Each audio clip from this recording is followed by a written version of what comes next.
Welcome back to Weird Ways. I am using Blooket. I'm Madame Sensei. I teach Spanish, French, Japanese, and English language arts to high schoolers out here in the beautiful Pacific Northwest. And over the summer, I guess I just love school so much I don't leave it. I teach health over the summer. If you want to talk to me about any of this stuff, help me come up with new ideas, you can reach me at studio-nemo.com, or I hang out at the Minecraft Teachers Lounge or the Minecraft Education Ambassadors, Roxem, the Duolingo Educators Network, Teacher Excellence Lounge, or the World Language Teacher Lounge, and Quizzes, Game Changers, and AI Certified Teachers. And I love to connect with people and bounce ideas off of you. So I am one of 4 Spanish teachers in our district. I'm the only French teacher. I get to do whatever the heck I want. I'm the only Japanese teacher. I get to do whatever the heck I want. But I'm one of 4 Spanish teachers. One of my colleagues really loves the audiolingual method, and I love the audiolingual method too. It's a great method.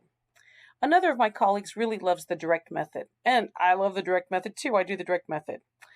I do everything. I do audiolingual, I do direct, I do TPRS, I do communicative language learning.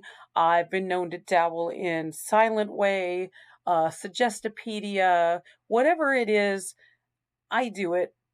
I like to do a lot of different stuff. My colleagues have their favorites and they stick to it, and that's fine. That's perfectly all right. They are very good teachers. But this year the hammer came down from the administration, and they want everyone acting the same way. They hired an outside company, and the outside company wants us all to march lockstep. Now, this is very difficult because my classes are pretty darn large and rowdy because they're large, and I've got some students who, for one reason or another, let's just say they haven't learned the important skills of how to behave in public, whereas my colleagues have classes of like 20 students, and they're all juniors and seniors, and they know how to play the game of school, and so they're just a little more well-behaved, let's say. So I'll tell you, amongst my classes, I've got 2 Spanish 1 classes. They're not even on the same page, even though I am the same teacher teaching the same way. Well, I don't teach the same way with both classes because I'm flexible and I change what I need to do for the classes, but that's good teaching. That's responsiveness, right? So my classes aren't on the same page. How can I be on the same page as my colleagues' classes? So what I'm going to talk to you about right now is common formative assessments. And before I get too far, I want to show you my personal Bible. This is Dylan William, who just really defined what a formative assessment was for me way back in my early teaching days. And I'm really grateful for this book. And my copy is all dog-eared and marked up and everything. I love it to pieces. So I suggest check it out from your library.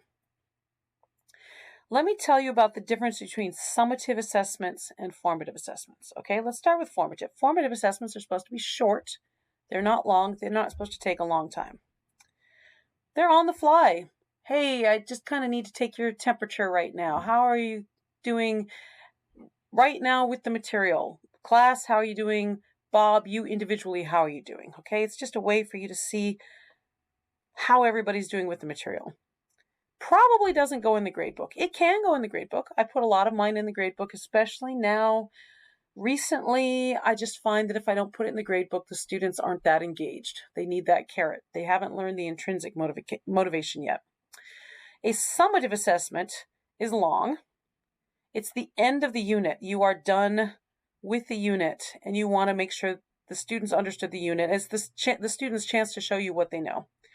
And for a lot of teachers, I know for my science colleagues, once you're done with that summative assessment, okay, you've just studied plate tectonics. Now we're going to move on to evolutionary theory. And it's totally different. And so you never go back to that earlier thing. That's not quite the way we work in world language, but a lot of classes you'll find that happens. Okay, so let me give you some examples. Formative assessment. Could be just, okay, show me you know the colors by writing the colors. All right, it could be, let me put this down here because I've got so much off the screen that you can't see. Could be a short skit that you have the students write and perform, and it's just like, how are you doing? You do a long skit as a summative. We'll get to that in a second. Could be a little doodle. It could be a quiz type thing. You just want to make sure that they can, I don't know, here this was a conjugation quiz that I give every week. And it's a formative assessment. It's how are you guys doing reading a conjugation chart? And there's all these metacognitive questions at the bottom. A doodle, another doodle. Hey, show me you know the body parts.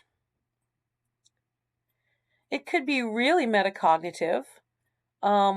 This was, tell me what you think about these different teaching methods and how are you responding to them? Because I want to know what am I doing that's resonating with the students, but I also want the students thinking about how am I studying that makes it easier for me. It could be just a conversation you have your students do. It's a turn and talk. It's get up and mingle at a cocktail party. It's a quiz trade Kagan technique, and you are in the game with the students listening to them. Could be an exit ticket. You just want to know how they're doing, okay? A summative assessment, let me move all these down. This is my only copy of an actual pen and paper summative assessment because after my first year teaching, I decided I didn't like these. They were hard for me to grade. They were boring for the students. They were just too long. That's not the way I work, but that's a summative assessment. It's, hey, this is everything that was in the unit, 100 million different ways from Sunday. Show me you understood all those different angles that we talked about. Okay. Nowadays, my summative assessments are projects. Okay. Either students come in and they find an art project on their table, a description of how to do something, and they have to be able to read the target language to produce the art, and it's very easy for me to see, did you understand the instructions? It could be a project of here, it was like, okay, French students, you're going to have to make crepes. You cannot use English. If you use any English at all, you fail the test.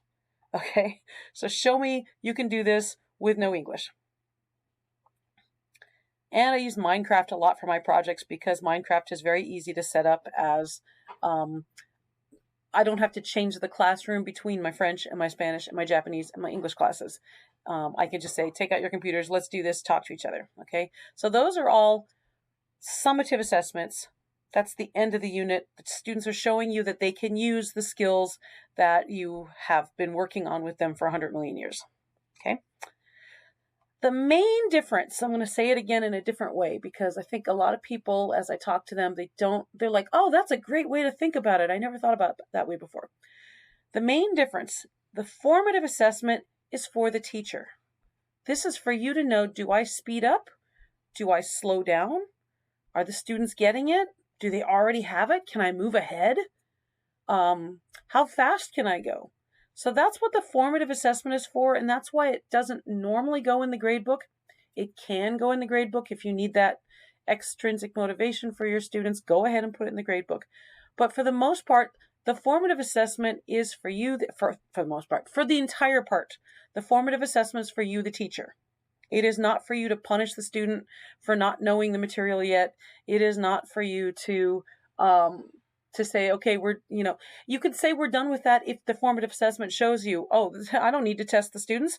Why should I waste my time grading another test? The students already have it. Let's just move on.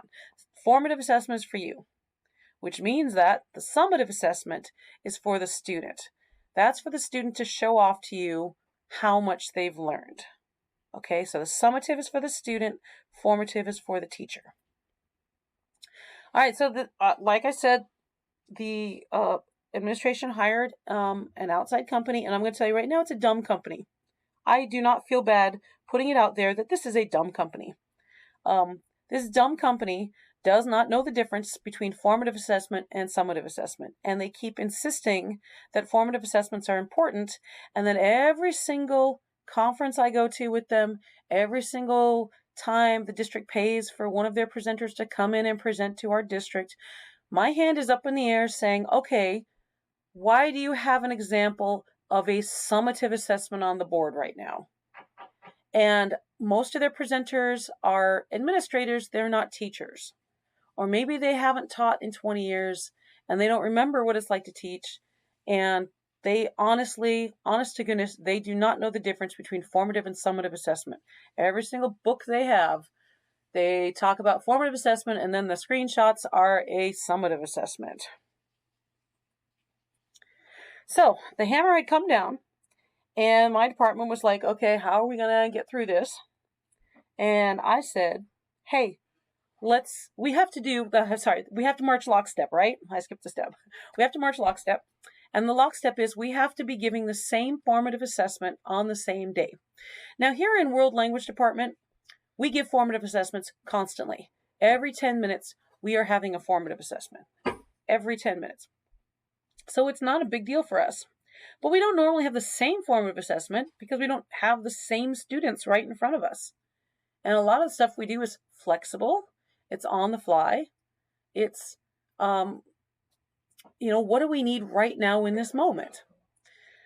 So since we had to all come up with the same formative assessments that we were all going to give at the same time, the same day of the week, with all of our students, I said, let's use Blooket. We're all already using Blooket. It's going to be super easy to use that as our formative assessment. And my colleagues all 100% agreed. We all agreed. We all get the same form assessment on, well, I'm going to say roughly the same day because we are on a block schedule. And also, one colleague has a routine where he really likes to do his computer work on Friday. And I have a routine where on Friday I like to give my formative assessment weekly verb quiz, just because I think that for my French and my Spanish students is really, really important for them to understand how verb conjugation works. And so on Fridays, I got my verb quiz and my listening games. And so I do my formative assessments on Thursday, but roughly we're all doing them on the same day. And then we're all supposed to sit down and compare our data.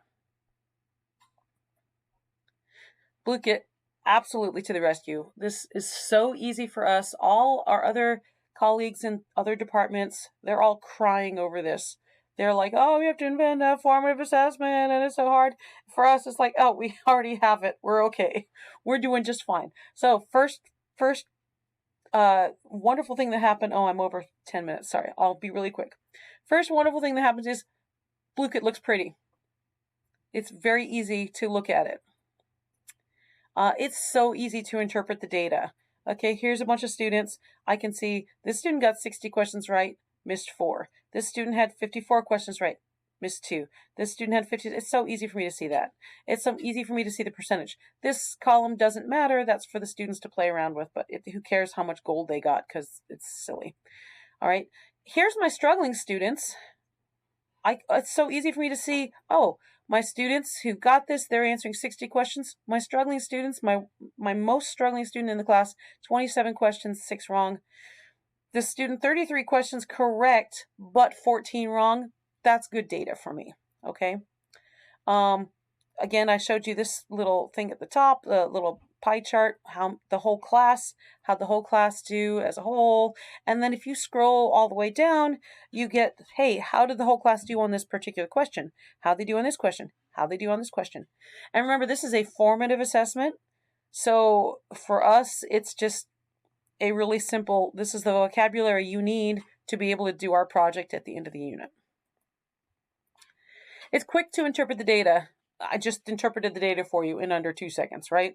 Not 2 seconds. I use hyperbole. We can share it with each other. Super easy. I made all the Blookets. I clicked on the gear. I clicked on this link button. I emailed my colleagues. They've got it. There's no running down to the copy machine suddenly. Oh, we have to give our formative assessment today and I forgot about it. No, we've got it. It's fine. Our students love it. They're engaged in the assessment. They're not going to half-ass it. They work really hard on it. And I teach my students how to yell at each other in the target language because, I mean, it's a language class. So I want my students screaming at each other during Blooket. Oh, you just stole my gold. You're such a meanie. Anything that they need to do. So I made Blookets about how to use Blookets. And these are all the rejoinders like, you're so mean. Thank you. How could you do that to me? It's that kind of stuff. And most importantly, there are no arguments from the administration because they can easily look at our data and see that we're doing it. And they're like, oh, okay, you've got a formative assessment. Oh, you've got all your formative assessments planned for the entire year? Oh, wow, you're ahead. So we're looking good to our admin. So again, I'm Madame Sensei. Please come connect with me any of these places. Talk to me about this stuff. Argue with me if you've got different ideas. And let's just make the world a better place together. Okay. Thanks for listening. See you on the next one.